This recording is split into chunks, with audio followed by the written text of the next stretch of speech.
સુરતમાં કન્સ્ટ્રક્શન વ્યવસાય સાથે જોડાયેલા ઉદયભાઈએ પોતાના જ ભાગીદારો સામે કરોડોના ગોટાળા, ખોટી ફરિયાદ અને જીવના જોખમને ગંભીર આક્ષેપો સાથે કાયદેસરની કાર્યવાહી હાથ ધરી છે।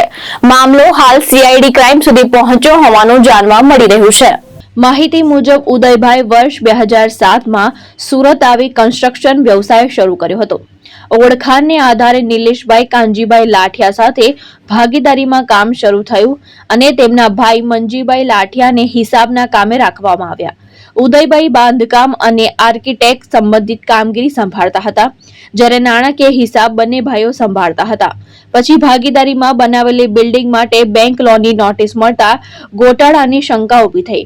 હિસાબ માંગતા સ્પષ્ટ જવાબ ન મળ્યો હોવાનું કહેવામાં આવે છે। આ દરમિયાન દીપિકાબેન હેમંતભાઈ પટેલ નામની મહિલાએ ઓફિસ આવી હંગામો કરી બળાત્કારની ખોટી ફરિયાદ કરવાની ધમકી આપ્યા હોવાનો આક્ષેપ છે। સાથે જ BMW કાર અને ઓફિસના દસ્તાવેજો લઈ જવાના પણ આક્ષેપ કરવામાં આવ્યા છે। આગળ ચાલી કેસ બંધ કરવા માટે 1 કરોડ રૂપિયાની માંગણી કરાઈ હોવાનો પણ દાવો છે। રૂપિયા ન અપાતા ખોટા દાવા દાખલ કરાયા હતા, જેમાં ઉદયભાઈને રાહત મળ્યાનો દાવો કરવામાં આવ્યો છે। હાલ સમગ્ર મામલો સીઆઈડી ક્રાઇમમાં તપાસ હેઠળ છે।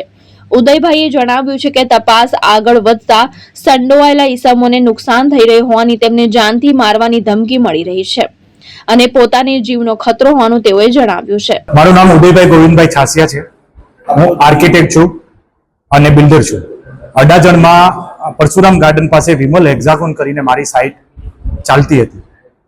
આ સાઇટમાં આ પહેલા મેં વિમલનાથ રેસિડેન્સી, વિમલનાથ વ્યૂ મેં મારી સાઇટો બનાવેલી, જેમાં મંજીભાઈ કાનજીભાઈ લાઠિયા જે અંકલેશ્વરના છે તે ભાગીદાર હતા અને નિલેશભાઈ કાનજીભાઈ લાઠિયા અંકલેશ્વરના છે તે ભાગીદાર હતા।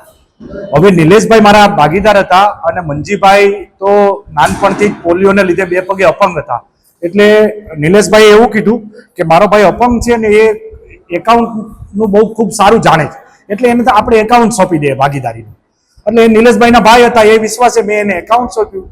તો એમણે ધીરે ધીરે બંને ભાઈઓએ ભેગા થઈને ઉચાપત મારી દરેક સાઇટ ઉપર એટલી બધી ઉચાપત કરી કે પોતાની રીતે બધા જ પૈસા ટ્રાન્સફર એના જયસુખભાઈ ગોટી એના શાળાના ખાતામાં ટ્રાન્સફર કરવા મળ્યા। એ જુદી જુદી રીતે ટ્રાન્સફર કરી અને જુદી જુદી પોતાના નામે જગ્યા અને પોતાના નામે ફેક્ટરીઓ નાખવા મળ્યા। હવે મને જ્યારે ખબર પડી કે આ ઉચાપત થયેલી છે, એટલે મેં એને કીધું, તો ત્યારે મને એવું કહેવામાં આવ્યું કે અંકલેશ્વરમાં આપણે સ્ટાર એન્જિનિયરિંગ નામની ફેક્ટરી નાખી, તેમાં તમે ભાગીદાર જ છો, કારણ કે આપણે તો કાયમી ભાગીદાર છીએ। આમ કરીને મને છેતરીને મારા તમામ જે પૈસા હતા એ અંકલેશ્વર ફેક્ટરીમાં નાખવામાં આવ્યા। અને અંકલેશ્વર ફેક્ટરીમાં નાખવામાં આવ્યા એટલે મેં તરત કહેવામાં આવ્યું મારા દ્વારા કે ભાઈ, તો હવે બીજા બાકીના જે પૈસા છે, બીજી સાઇટોનો હિસાબ, એ મને હિસાબ આપો। આ હિસાબ મેં માગ્યો એટલે તરત જ એ લોકોએ દીપિકાબેન કરીને એક લેડીઝને ઊભા કર્યા અને મારી ઓફિસે મોકલી અને મારી ઓફિસે ધમાલ કરવામાં આવી। હવે મારી BMW ગાડીની ચાવી એ બેને લઈ લીધી, જેથી હું ચાવી લેવા જાઉં તો એ બેને તરત જ મને એમ કીધું કે દૂર ઊભો રહેજે, નહીંતર 100 નંબરની ગાડી બોલાવી અને હમણાં જ તારી ઉપર કેસ કરાવી દઈશ। એટલે હું કાંઈ બોલ્યો નહીં, હું શાંતિથી ઊભો રહી ગયો। એટલે મારી BMW ગાડી, કાગળ બધું જ લઈને એ બેન જતા રહ્યા। હવે મેં પોલીસ ફરિયાદ આપી, એટલે પોલીસમાં બી કહેવામાં આવ્યું કે જો બળાત્કારનો કેસ થશે તો તમને જામીન નહીં મળે બળાત્કારના કેસમાં, અને તમારી સાઇટ અડધી રહી જશે। એટલે મેં તે સમયે બળાત્કારનો કેસ પોલીસમાં ફરિયાદ મેં આપેલી છે, પણ બીજી કોઈ કાર્યવાહી ન કરી મેં, અને હું શાંતિથી મેં પહેલા સૌ પ્રથમ મારી સાઇટ પૂરી કરી। હવે મને એવી માહિતી મળેલી કે આ લોકો કોઈ પણ હિસાબે તમારી સાઇટ પૂરી કરવા નહીં દે, જેથી સાઇટમાં જેને બુક કરાવેલા હોય ફ્લેટ હોલ્ડરો, જે મારા પર કેસ કરે અને એ લોકો બધા ભેગા થઈને મારા પર કેસ કરે એટલે મને જામીન ન મળે, આવું આ લોકોનું આખું ષડયંત્ર હતું। પરંતુ મેં મારા સગાવાલા પાસેથી, મારા મમ્મી પાસેથી જે કાંઈ પૈસા હતા એ પૈસા મેં ઉછીના લઈ અને મેં આ સાઇટ પૂરી કરી। આ સાઇટ પૂરી કરીને બીયુ પરમિશન લઈને બધાને રહેવા, મેં પહેલા સૌ પ્રથમ કામ મેં એ કર્યું કે બધાને મેં રહેવા આપી દીધું। આ બધું થઈ ગયું એટલે આ લોકોએ મને કોઈ પણ રીતે હેરાન કરવા માટે ગુંડાઓ મોકલ્યા। અલ્તાફ પટેલ, વિપુલ ગાજીપરા પિસ્તોલ લઈને મારી પાસે આવી ગયા કે તું સાઇટ હવે આવતો નહીં તો તને મારી નાખશું, અહીંયા નહીં જ, કોઈને ખબર નહીં પડે ને કોઈ અમારું કંઈ નહીં બગાડી લે, અમારી ઉપર તો આટલા ગુનાઓ છે, એમ કરીને મારી પાસેથી 25 લાખ રૂપિયા ખંડની પેટે લઈ ગયા અને 25 લાખના 3 ચેક લઈ ગયેલા છે। આ વસ્તુ થઈ।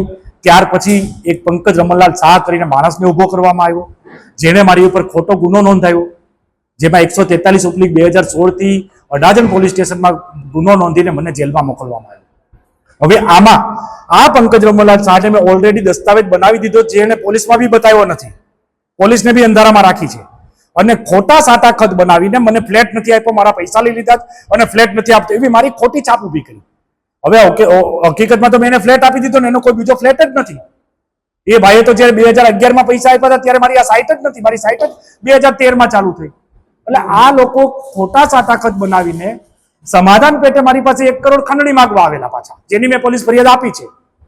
આ ખંડણી મેં નહીં આપી એટલે એ લોકોએ 1 કરોડ રૂપિયાનો મારી પર દાવો કર્યો, જે દાવો હું જીત્યો છું. એમાં સાબિત થયું છે કે એ લોકોએ જે સાટા ખત બનાવ્યા એ સાટા ખતમાં બોગસ સહીઓ કરેલી છે. કોર્ટમાં આ સાબિત થયા પછી મને હિંમત આવી અને મને ખબર પડી કે આ રીતે ખોટી સહીઓ કરીને બી આ લોકો આટલી ખોટું કામ કરે. ત્યાં સુધી તો મને ખબર બી નથી કે ખોટી સહી કોઈ કરે. ખોટી સહીઓ કરીને સાટા ખતો બનાવી અને મારી પર કેસ કરીને મને કોઈ પણ રીતે જેલમાં જતો રહું, એટલે જેલમાં જાવ એટલે હું પોલીસને કોઈ પુરાવા ના આપી શકું, એવું કામ આ લોકોએ કરેલું છે. મારી માંગ એવી છે કે પત્રકાર એટલે ન્યાયનો ચોથો સ્તંભ છે, તો મને પત્રકાર તરફથી ન્યાય મળે અને પત્રકાર તરફથી મને એવું નામદાર સીપી સાહેબને કે નામદાર ડીજી સાહેબને કે નામદાર આપણા નાયબ મુખ્યમંત્રી શ્રીને આ માધ્યમ દ્વારા પહોંચાડવામાં આવે કે આમાં ન્યાય મળે એવી કાર્યવાહી કરવામાં આવે. મારી વિરુદ્ધમાં જે ખોટા ફરિયાદો દાખલ થયેલી ને ખોટી ફરિયાદો આ લોકોએ ખોટા સાટાખત બનાવેલા, એ આ ગેંગને વરઘોડો કાઢ્યો તો એમ વરઘોડો કાઢીને સમાજ સામે ઉજાગર કરવામાં આવે કે બીજા કોઈ માણસને આ રીતે હેરાન કરીને એની જિંદગી બરબાદ કરવામાં ન આવે. મારો શું વાંક હતો? હું ઇન્કમ ટેક્સ ભરતો 6 કરોડનો. દેશને મજબૂત થાય એના માટેનો હું ઇન્કમ ટેક્સ ભરતો. મારે 4 કરોડ ભરવાના થતા હું 6 કરોડ ભરતો. જંત્રી કરતા વધારે દસ્તાવેજ બનાવીને ઇન્કમ ટેક્સ ભરતો. એ આ લોકોને પોસાણું નહીં. મને એમ કહેવામાં આવેલું કે આટલો બધો ઇન્કમ ટેક્સ ભરે છે, અમને પૈસા આપી દે. તો આ તો દેશદ્રોહી માણસો છે.